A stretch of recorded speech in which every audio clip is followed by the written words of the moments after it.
आज का जो टॉपिक है वो फ्रैक्शन है, जिसे हम हिंदी में भिन्न बोलते हैं। अगर भिन्न की बात करें, फ्रैक्शन की बात करें, तो उसको आपने जैसे कि 2/3 होता है, ऐसे कुछ नंबर्स लिखे हुए देखे होंगे। ऐसा कुछ लिखा हुआ आपने देखा है? ऐसी बहुत सारी चीज़ें। तो इन सबको हम क्या बोलते हैं? एक तरीके से देखा तो फ्रैक्शन के फॉर्म होते हैं। ये फ्रैक्शन के रूप है, भिन्न के रूप है।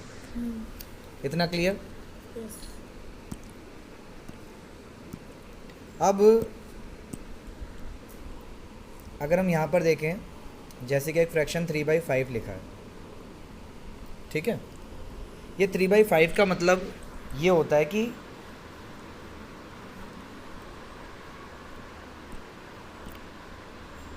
मान लीजिए आपके पास एक चॉकलेट है,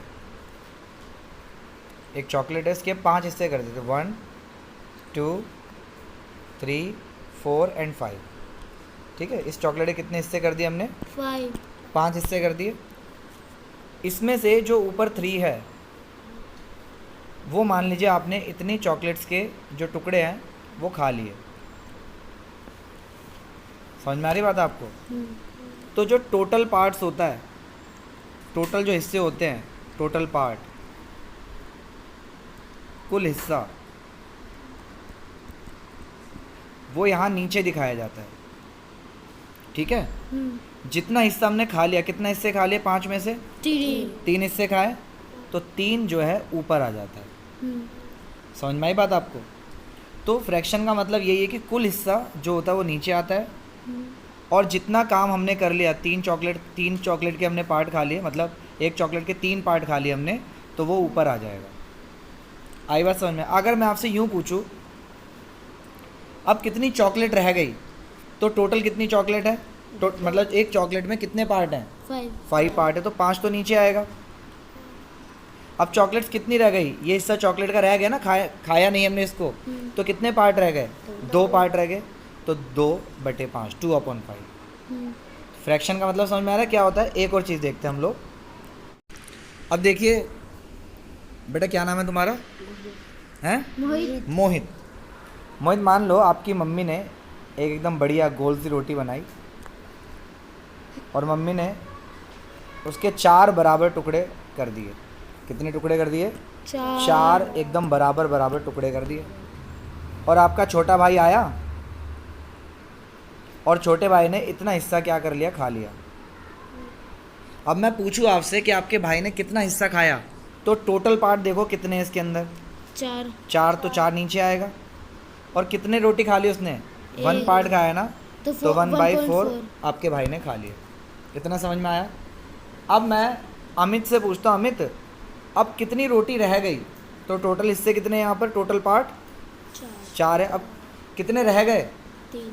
तो 3/4, यानी कि 3/4 इस तरीके से आ जाएगा। तो ये हिस्सा जो उसने ईट किया, खा लिया, और ये रिमेनिंग मतलब जो बच गया। तो फ्रैक्शन का मतलब समझ में आता है? क्या मतलब है इसका? हाँ। अब जैसे कि मान लीजिए ये एक वाटर टैंक है। क्या है? वाटर टैंक है। इस वाटर टैंक को अगर मैं बोलूं, ये 1 पार्ट, मतलब 3 पार्ट हो गए ना इसके अंदर, एक हिस्सा ये रहा, और बाकी ये और ये ऊपर है। तो इसमें टोटल कितने पार्ट्स हैं? 3 पार्ट्स हैं। अब मैं बोलूँ यहाँ पर इतना पानी भरा हुआ है बस, तो कितने हिस्से में पानी भरा हुआ है? तो 1/3 में पानी भरा हुआ है, और बाकी कितने में पानी नहीं भरा है? 2/3, इतने हिस्से में पानी नहीं भरा है। इतना समझ में आया कि क्या है फ्रैक्शन का मतलब? अभी हमने फ्रैक्शंस के बारे में सीख लिया कि फ्रैक्शन कैसे होती है। अब हम एक काम करेंगे, क्वेश्चन आपको स्क्रीन पर दे रखा है। अब ये क्वेश्चन क्या बोलता है? Right the given fractions in words. मतलब नीचे ये सारी की सारी आपको क्या दे रखी है? भिन्न दे रखी है। इन भिन्नों को आपको क्या लिखना है बेटा? शब्दों में लिखना है। क्वेश्चन क्या बोलता है? निम्नलिखित भिन्नों को शब्दों में लिखो। तो कैसे लिखना देखिए ज़रा। देखते हैं। तो जैसे पहला है, आप यूँ लिखेंगे ए पे क्या लिखा है 5/9। तो इसको वर्ड में लिखने का तरीका क्या होता है? हाँ बोलो। हाँ 9 है ना, तो 9 सर, जैसे कि 9 सुनो कोई बात नहीं, गलत हो गया तो कोई बात नहीं। आप ऐसे 5/9 लिखेंगे, उसके नीचे यहाँ पर लिखेंगे 5 की स्पेलिंग 5। और बेटे जो लाइन होती है ना, इसका मतलब होता है अपॉन, 5/, उसके क्या लिखा है ये 9, तो 5/9। समझ में आए बात? हिंदी वाले नीचे क्या लिखेंगे? वो लिखेंगे 5। तो 5 को कैसे लिखते हैं? ऐसे 5। उसके बाद इस लाइन को जैसे हम इंग्लिश में अपॉन बोलते हैं, तो हिंदी वाले बोलते हैं बटा। 5/9। बस आगे समझ में कैसे लिखना है? 5/9। अब जो बी है, जो बी पार्ट है आपका, बी पार्ट को देखते हैं कैसे लिखा जाएगा।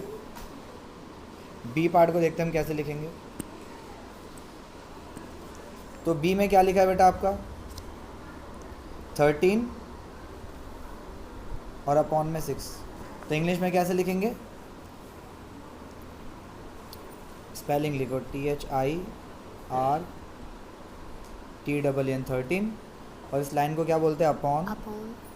13/6। और हिंदी वाले क्या लिखेंगे? 13/6। 13/6 लिख लोगे? पक्का? स्पेलिंग्स याद होनी चाहिए काउंटिंग्स की, नहीं तो दिक्कत हो जाएगी। इतना क्लियर? अब मैं एक एक से पूछता हूँ। चलो, तुम्हारा नाम अर्जुन? अर्जुन, ये सी ऑप्शन पे क्या लिखा है बेटा? सी को हम कैसे पढ़ेंगे वर्ड्स में? 8। सी भाई क्या है? 8। हाँ नंबर। हाँ, क्या पढ़ेंगे इसको?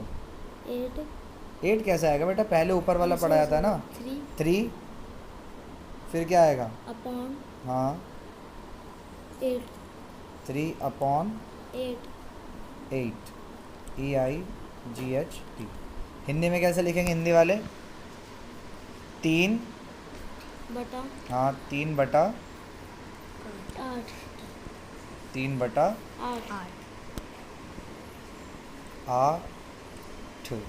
ठीक है, 3/8 हो गया। इतना क्लियर हुआ? चलो, डी ऑप्शन अमित बताना क्या लिखा है? 11। क्या लिखा है? 11/4।